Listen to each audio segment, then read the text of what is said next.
నవరాత్రి ఉత్సవాలు నిర్వహించి హైదరాబాద్ ఉత్సవాలను నిర్వహించడంలోనే దేశంలో గొప్ప గుర్తింపు గౌరవాన్ని పొందడం మనందరికీ తెలంగాణ రాష్ట్రానికి గర్వకారణం.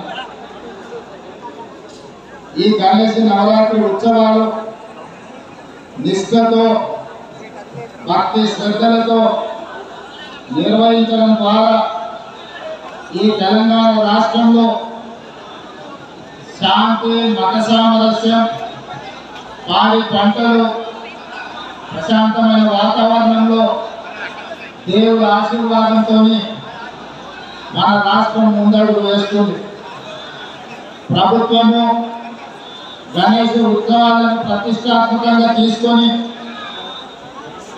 గణేష్ ఉత్సవ సమితి నాయకులందరినీ నిర్వాహకులందరినీ కూడా సచివాలయానికి ఆహ్వానించి అందులో ముఖ్యంగా హైదరాబాద్ గణేష్ ఉత్సవ సమితి నిర్వాహకులను కూడా రాష్ట్ర ప్రభుత్వం అధికారికంగా సచివాలయానికి ఆహ్వానించి వాళ్ళ సమస్యలు తెలుసుకొని గొప్పగా ఈ ఉత్సవాలను నిర్వహించడానికి అన్ని రకాలుగా రాష్ట్ర ప్రభుత్వం సహకారం అందించడం జరిగింది.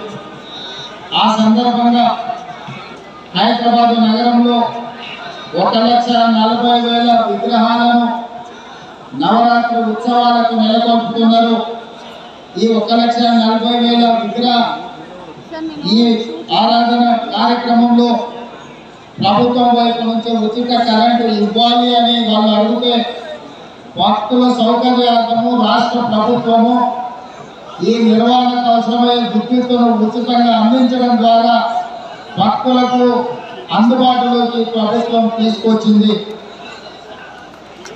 ఈ సంవత్సరం అత్యధిక వర్షాలు రావడమే కాకుండా అకాల వర్షాల వల్ల వరదలు రావడము, వరదలో ప్రజలకు ఇబ్బందులు జరగడము, కానీ దేవుడి దయ వల్ల ఆశీర్వాదం వల్ల ఎక్కువ నష్టం జరగకుండా అతి తక్కువ నష్టంతో ఈరోజు మనందరం కూడా బయటపడ్డాము అని అంటే భక్తులందరూ భక్తి శ్రద్ధలతో ఈ ఉత్సవాలను నిర్వహించడమే అని చెప్పి మనం ఈరోజు స్మరించుకోవాల్సిన అవసరం లేదు.